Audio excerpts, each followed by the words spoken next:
Ryan, a scrimmage Saturday, just coming out of that first scrimmage, what thoughts you have, kind of where you feel like this team is coming out of what I assume was a big Saturday? You know, sometimes it's hard to tell. I think that we're growing. I think we still have work to do. There were things that I felt like we definitely improved with last week.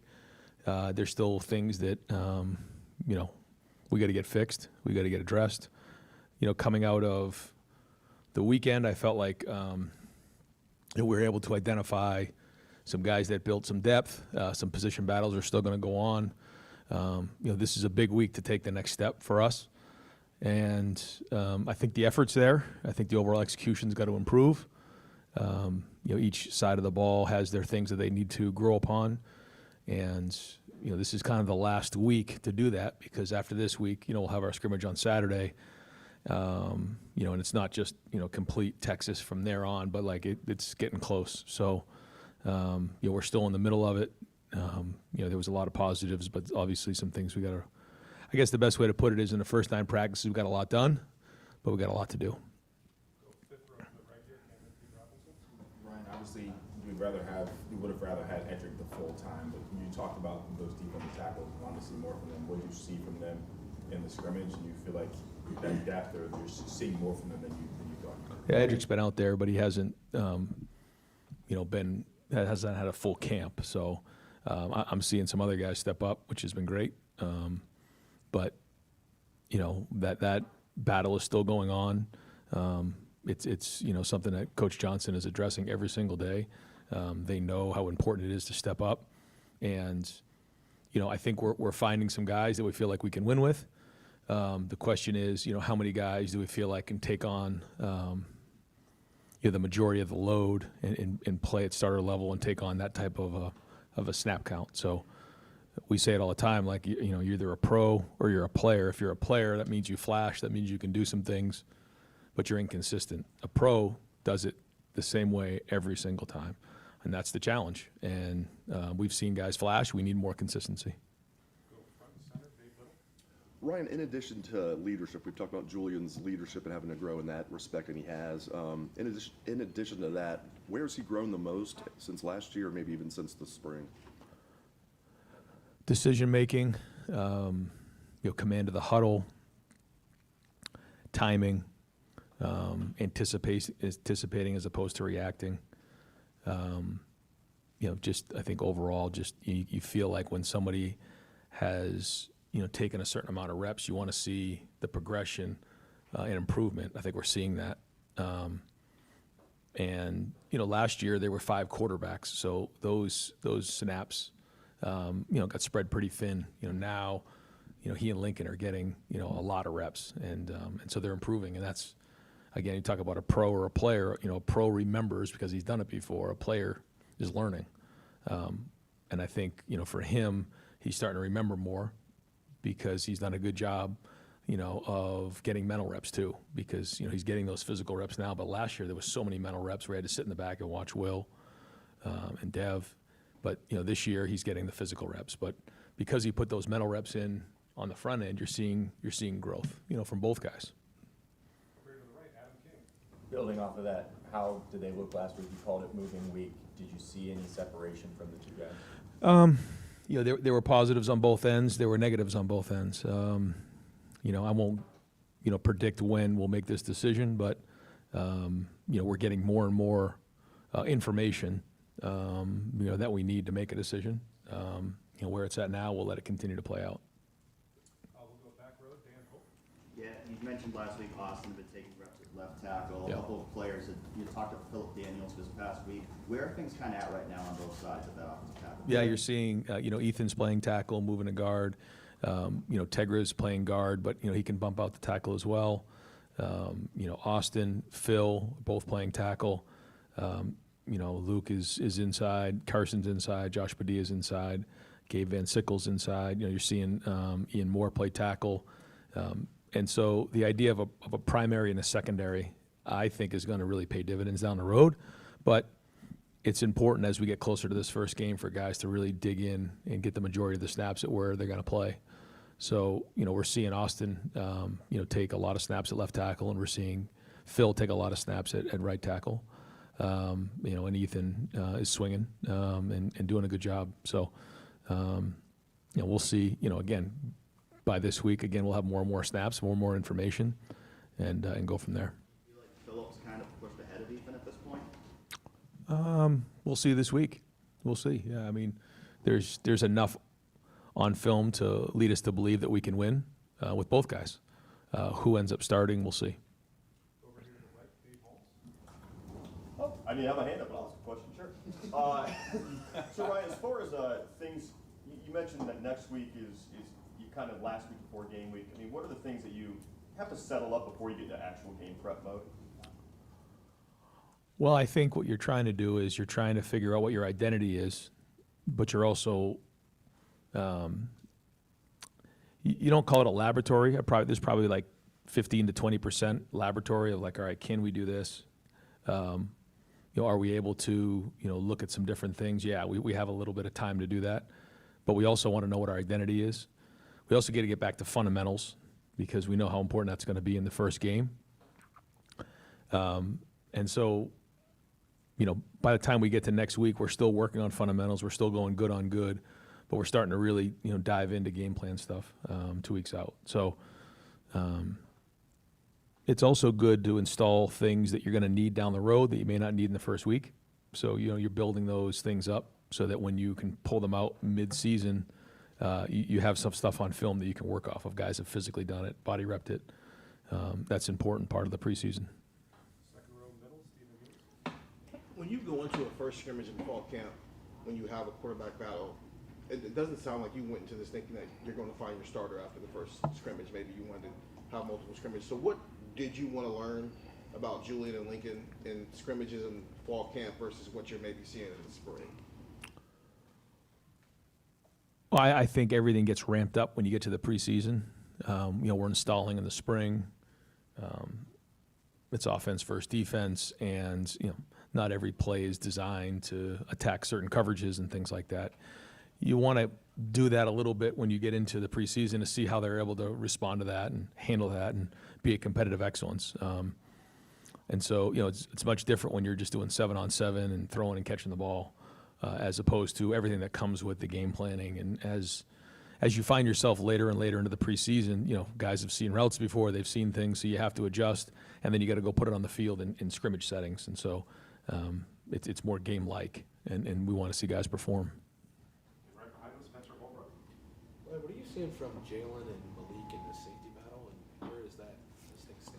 I think Caleb certainly runs the show back there. He communicates well. He has a certain level of confidence that I think rubs off on the other guys, communicating and getting everybody on the same page. And I think that's, starting to show in both Jalen and Malik and Leroy and the guys back there, in their play. So, we were able to tackle a bunch on Saturday, which was good. And, we'll kind of, see how this week goes. But we're seeing growth from those guys on the back end. We're going to need them. It's an important position, as you know.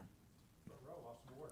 I know that no quarterback competition that you manage is the same year to year. You also talk about like your experience over multiple years handling these. When you go through this one, is there one in your mind that you could compare what you're dealing with right now to any other point here? Yeah, actually, I remember kind of with Dwayne and Joe, it was similar. Just in terms of the skill sets and their makeups, and so it's interesting to see those two guys compete with each other. Like you said, nothing is exactly the same, but it's similar in certain ways. But ultimately, it comes down to how they perform on the field. Front row, center, Joey Kaufman. Mine in 22, when you had that big opener against Notre Dame to start the year, you already had a starting quarterback returning and CJ, and to have an opener with that sort of magnitude, while simultaneously you're trying to pick quarterbacks who are going to be new. What effect does that have in terms of the timeline or process to have that game kind of breathing down your neck? Well, we have two guys that are getting the reps, so that's good. It's not like we're getting 3 or 4, and there's so many reps in practice. We've taken that into consideration. We're trying to get both guys ready to go win the game. I think we have to have them both ready to play in that first game, and then again, as we get closer here, we'll name a starter and go from there. But But we're going to need them both, and that's the goal right now, is just to get them both ready to go, figure out what they can do that's similar, try to figure out what they can do that's different from each other, and then so that they can go play well in this first game, because this will be their first start. I mean, Lincoln played in the bowl game, but he didn't start, and and Julian's never started a game. So we got to make sure we're giving them things that they can do that fit their skill set. Right behind him, Jeremy Birmingham. Right, relative to your own expectations, understanding you lost a lot of players on offense and defense, is there one side of the ball, or maybe just your assessment of both sides of the ball? Are you ahead of where you thought you'd be? Are you behind where you thought you'd be? How do you stack them up versus what you expected coming off of a lot of attrition, but also a national championship? I think some days, you feel like and then other days you feel like you don't know, because there's so many new faces out there, on the field and coaches as well. And it's just different. I had a coach who I know well, came and watched practice, and he said, "Man, you guys are good." He goes, "You're different than last year, very different." He goes, "You're good. Last year's team was really good. Obviously, you won the whole thing, but this year's team is really good too. They're just different, And I agree. I think that we are different. Just different guys, different personality, edgy, competitive. But a lot of these guys haven't played a lot, so it's a different feel. It's a different personality. And so I think as we continue to forge our identities here on offense and defense, and then the first game will come and go, and then we'll identify what the issues are coming out of that game, which will give us some unbelievable feedback. And then, we'll continue to build out throughout the season and build from there. So, again, to answer your question, I think some days you feel like, okay, I have an idea what's going on here. If we're ahead or behind, I won't get into that. And then other days I'm not sure, because everything's so new. But I'll tell you, the guys are working. If you go out there and watch practice, everybody on that field is working. And, there's a lot of energy out there at practice. Guys are competitive. And if that's the case, then we can work with that. When you talk about kind of quarterbacks and trying to simulate experience, I guess as best as you can, simulate real games, like how much does it help for Lincoln and Julian to have Carson Hinsman there, someone who has played a ton of games for you guys? Yeah, important. Yeah, it's important to have guys like Carnell and Jeremiah, to have guys like, Carson, even Luke and Austin have played in games before. And I think coming out of the playoffs, there's got to be a lot of confidence for those guys who went into the biggest stage and most competitive environment there was, and performed well in one game. So anytime you have guys that have been around, Will Kazmarek's played football for us, and Bennett's played some, having guys around that have done it before, it's, even, Brandon Ennis didn't play a whole ton last year, but he's played. He made a huge catch in the national championship game. So anytime you have guys around that have done it before, it kind of gives everybody confidence, and then you just go do it, and like I try to tell these guys all the time, everybody had to do it for the first time. Everybody had that start, and you go, and sometimes you never feel like you're ready. You just got to go do it. And if you can do it consistently against the guys that we're doing it every day in practice, you got to have confidence knowing you can do it against the opponent, because we have as good a player as anybody in the country. Right next door, Bill Landis. Right, you said last week that you felt like the offensive line is maybe in the best shape you've seen it since you've been here, just in terms of the number of guys you think can be able to play. Did you feel that way coming out of spring, or when did that realization start to hit you, and what are some of the markers of that, I guess, that make you feel Well, I think you need guys like Gabe, you need guys like Ian to really step up into that, that role of being able to play in games. And so, we are deep. The most important thing is that the 5 starting guys are executing at a high level and doing their job, But I do think the depth is strong, which is great. It's great for competition. But the guys who are the starters have to perform. And I think that's another thing that we've challenged this team with, is the starters and, the leaders, they have to take on the role of the starters, and they have to perform at a high level. They have to produce. No longer can you sit back and let the starter do all the work, and you come up and, play 15, 20 plays a game and be the guy in the back. You have to, we've talked about this before, carry the water, man. You got to do all the work. You got to, take on the burden of what it means to be a starter at Ohio State, and there's a lot that comes with that. I mean, you're expected to dominate at your position. So it's good to have depth, which I think we do have, and I think that's a good thing. The question is, like, how well are we going to perform, and how much are we going to dominate? And that's to be told. And so that's not just at that position, that's at every position. Right behind him, Dylan Davis. Report this week that you guys hired Josh Boyer. I guess just what went into that process, how much did that push for that, and will his role kind of be like mapping up the box, or Josh being up in the box, sorry, kind of being into that? I like to add You know, we haven't really got into exactly what game day will be like, but actually, so Josh came in here in the spring. I knew Josh. Obviously, Matt worked with Josh and had a lot of respect for him as a coach, as a person. I think he's very, very intelligent. And actually, Josh is going to kind of help me a lot on offense and some of the things that he can do. So he's going to kind of go back and forth a little bit. We're going to kind of really iron out some of those things in terms of game day. But having somebody with his background can really help me on offense and identifying, what's going on the other side of the ball, with different structures. But he's also going to help Matt as well. Just a veteran guy that has a tremendous amount of experience, really intelligent, and I think he fits our culture. So, fortunate that we can add him this late. Such a quality guy.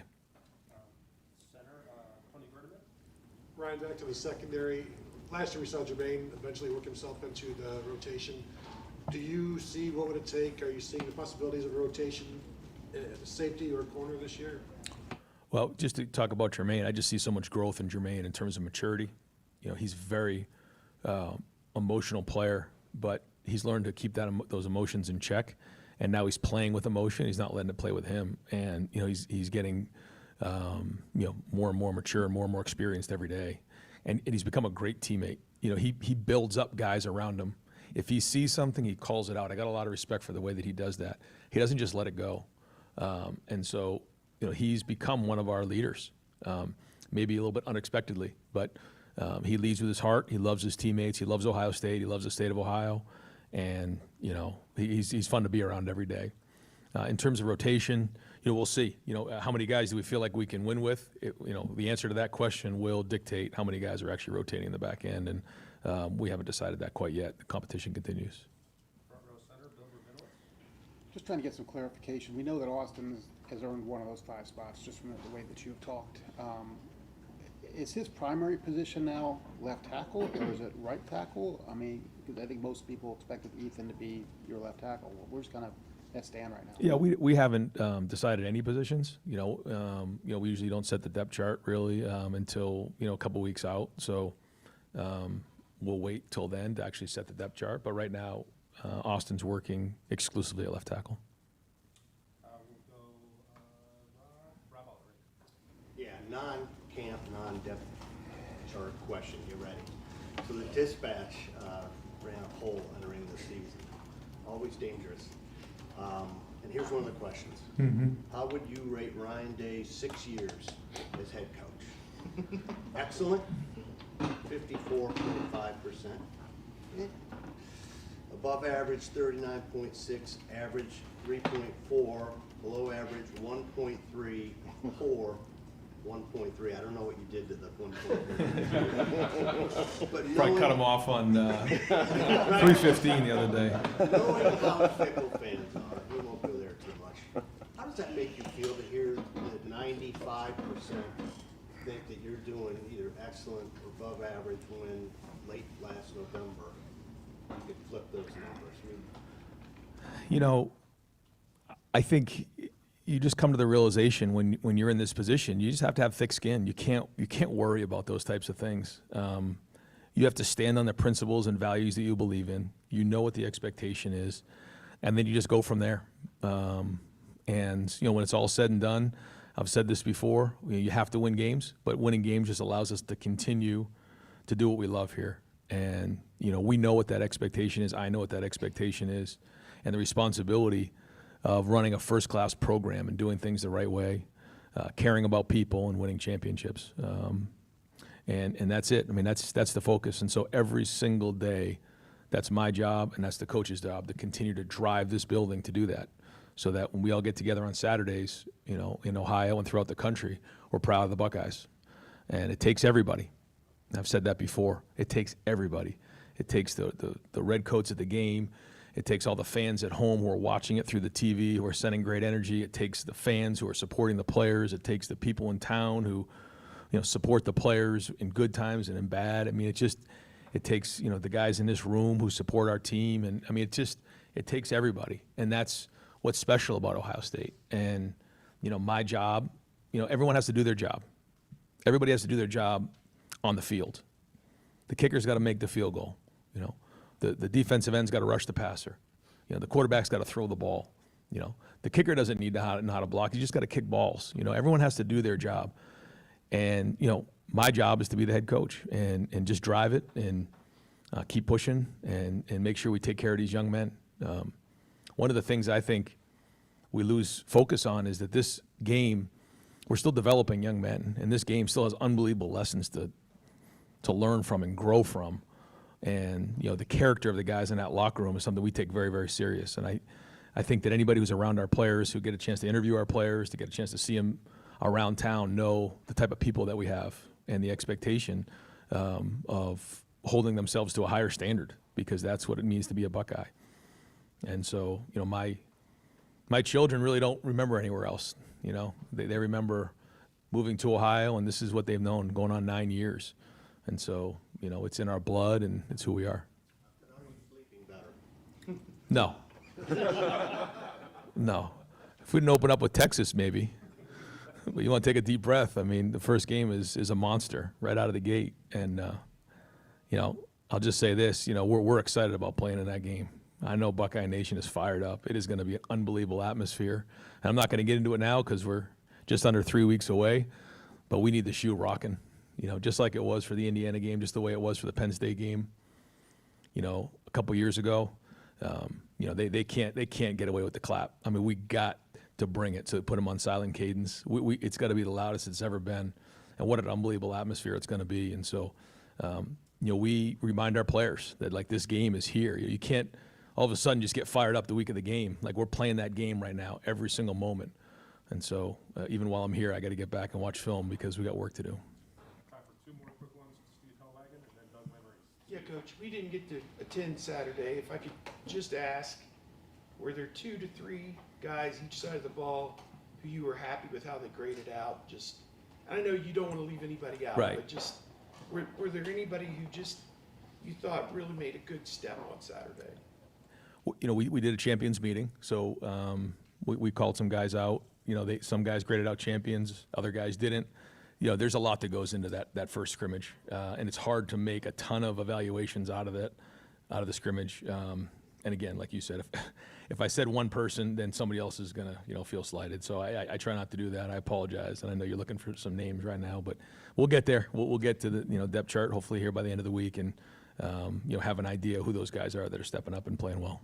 And we'll wrap it up with Doug Lemery. Ryan, I know there's competition at every position all over the field, but just in particular when you have a quarterback competition and what you guys have going on the offensive line, and not that anyone's won anything, but that Austin has clearly impressed people. Just whether it's quarterback or left tackle, just what's it like when you really see a guy make a move?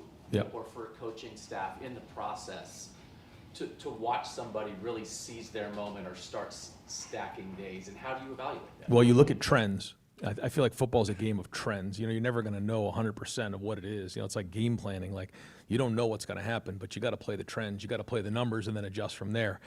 When you watch somebody in the off season go through, you know, the weight room with Mick, the guy's seen it all. I mean, you talk about the best in a business that's not close. Mick Marotti is the best in a business at building leadership, at building toughness, accountability, all those things. And when he stamps them, when he's an Iron Buckeye, you got a chance. I mean, Jeremiah Smith was the first freshman, I think, ever to be an Iron Buckeye. He was one. What happened, right? Austin Saraville becomes an Iron Buckeye. Look what's happening. So for us, the backbone of our program is what happens in the offseason in that weight room. That is our chopping wood and carrying water in the weight room. And so when you start to see that happen, you can almost predict what's going to come next. Have there been guys who have done really well, been gold and Iron Buckeyes that haven't played a lot? Yeah, but not many. Those are usually the guys that find a way to get on that field. And so, you know, I say it all the time. If you want to be successful here at Ohio State, grab onto Mick and be an Iron Buckeye and be a gold guy. And so I think we had just over 40% of our team gold, which is not easy to do. I think last year we were right around 43. I think this year we're right there too, and that's a good sign. So, you know, you're starting to see some of those guys separate who put all that work in the offseason. Coach, thank you. Thanks, guys. Yep.